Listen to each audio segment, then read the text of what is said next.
नमस्कार, मैं डॉक्टर नीतू स्वरूप, आयुर्वेदिक एवं पंचकर्म न्यूरोथेरेपी विशेषज्ञ। आज आपके सामने बात करूंगी कमर दर्द के बारे में। ये कमर दर्द एक ऐसा रोग है जो कि कभी भी किसी को भी किसी भी उम्र में कहीं पर भी हो सकता है। जनरली होने वाला कमर दर्द बहुत सिंपल से साधारण से कारण की वजह से होता है, जो कि अगर सही डायरेक्शन में ट्रीटमेंट लिया जाए और सही डायरेक्शन में और सही समय पर ट्रीटमेंट लिया जाए तो पूर्ण रूप से ठीक हो जाता है। लेकिन कभी कभी अगर इसको सही ट्रीटमेंट ना मिले या सही डायरेक्शन में ट्रीटमेंट ना हो और या फिर इस दौरान कुछ गलतियां हो जाएं जो कि नहीं होनी चाहिए, उससे ये आगे जाकर स्लिप डिस्क जैसी भयंकर बीमारी का रूप ले लेता है। जैसा कि हम लोग जनरली देखते हैं कि डिस्क एक्सट्रूजन हो जाता है, डिस्क हर्निएशन होता है या शियाटिका जैसी जो प्रॉब्लम्स होती हैं वो हमारी ही कभी कभी होने वाली कुछ गलतियों की वजह से अक्सर हो जाती हैं। तो इस वीडियो में हम जानेंगे कि अगर हमें कमर दर्द हो जाए तो हमें प्राथमिक उपचार के रूप में घर पर क्या करना चाहिए और क्या चीज़ें नहीं करनी चाहिए जिससे आगे जाकर स्लिप डिस्क जैसी बीमारी ना होने पाए।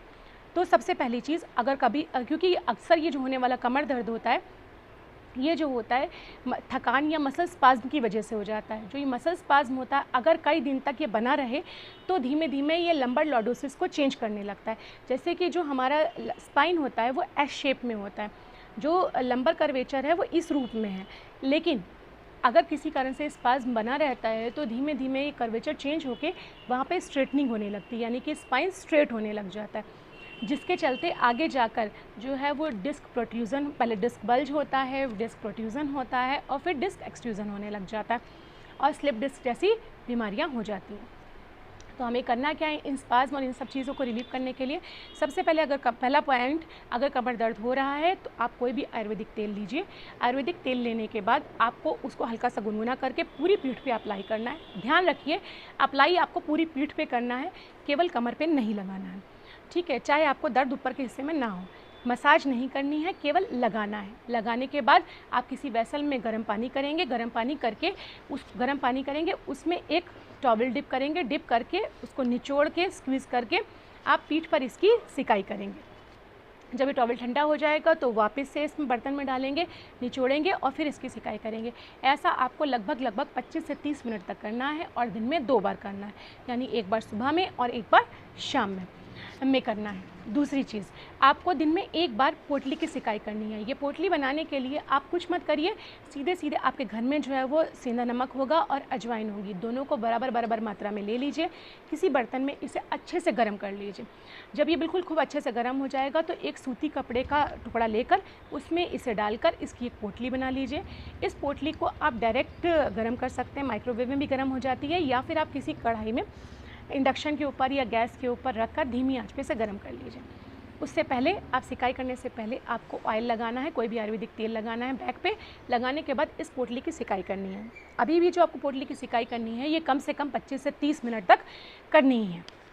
इस तरह से सिकाई करनी है आपको। अब उसके बाद आपको जो काम करना है वो एक चीज़ ये कि आपको कोष्ठ शुद्धि ज़रूर होनी चाहिए, यानी कि आपको कॉन्स्टिपेशन नहीं होना चाहिए, मोशन आपका क्लियर होना चाहिए। उसके लिए रात में सोते समय 1 चम्मच छोटी हरड़ आती है, छोटी हरित की कहते हैं जिसे, बड़ी हरड़ ना लेके छोटी हरड़ लीजिएगा।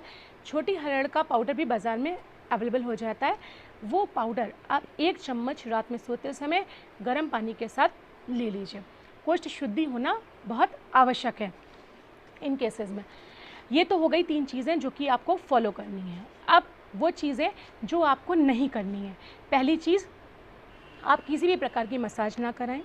इस दौरान शुरुआती दौर में आप कोई भी एक्सरसाइज या योगा ना करें जब तक कि आप डॉक्टर की सलाह ना ले लें, क्योंकि ज़्यादातर लोग कमर दर्द होने पे भुजंगासन लगाने लगते हैं और सूर्य नमस्कार करते हैं। ये ठीक है कि भुजंगासन बहुत मस्त होता है कमर दर्द के लिए और उसी से कमर दर्द पूर्ण रूप से ठीक भी होता है, लेकिन आप जब तक कारण नहीं जान जाते कि आपकी बैक में क्या हुआ है तब तक आप शुरुआती दौर में कोई भी भुजंगासन या कोई भी योगासन ना करें। कोई भी प्रकार की मसाज किसी से भी ना कराएं। इसके अलावा आपको फॉरवर्ड बेंडिंग यानी कि आगे की तरफ नहीं झुकना है। आपको किसी भी प्रकार का वज़न नहीं उठाना है। चौथी चीज़ कि आपको ध्यान रखना है कि आप ज़मीन पे नीचे की तरफ बिल्कुल ना बैठें, क्योंकि जब आप नीचे की तरफ बैठेंगे तो आप उसमें झुकाव होगा और उठने में खिंचाव आएगा। ऐसी गलती ना करें। नॉर्मल बिस्तर पे नॉर्मल गद्दा बिछाकर उसके ऊपर ही लेटें, ना तो बहुत हार्ड सरफेस पे लेटें और ना ही बहुत आपका जो मैट्रेस है यानी गद्दा है वो बहुत ही सॉफ्ट होना चाहिए। खाने में आपको जो खाना है वो बहुत ही हल्का खाना लेना है। कोई भी वात प्रकोपक आहार जैसे कि बैंगन हो गया, अरवी हो गई, चने की दाल है, उड़द की दाल है, छोले हैं, राजमा है, या फिर इसके अलावा आपका जो ये आ जाते हैं मटर हो गया, या दही की बनी चीज़ें जैसे कि कढ़ी वगैरह, और ठंडी चीज़ें ये आपको बिल्कुल नहीं लेनी है। कोशिश करिए ज़्यादा से ज़्यादा आराम करिए। शुरुआत में 3 से 4 दिन में आपको आराम आ जाएगा। उसके बाद अगर आप कंफर्टेबल फील होते हैं तो किसी भी डॉक्टर की सलाह से धीमे धीमे आसन शुरू कर लीजिए, जिससे आगे जाकर, लेकिन ये ध्यान रखिएगा कि एक बार डॉक्टर की सलाह ले लीजिएगा। ये जो चीज़ें मैंने आपको बताई ये प्राथमिक उपचार के रूप में है। अगर आप इसे फॉलो करते हैं तो मुझे नहीं लगता अगर कोई बहुत बड़ी प्रॉब्लम हुई है, जैसे कोई अगर एक्सीडेंट हुआ है या कहीं आप गिर गए हैं और कोई मेजर डैमेज नहीं हुआ है, तो आपकी प्रॉब्लम बहुत जल्दी ठीक हो जाएगी। अधिक जानकारी के लिए मेरा व्हाट्सएप नंबर दिया हुआ है, अगर आप चाहें तो मेरे नंबर पे व्हाट्सएप करके मुझसे कोई सलाह ले सकते हैं। धन्यवाद।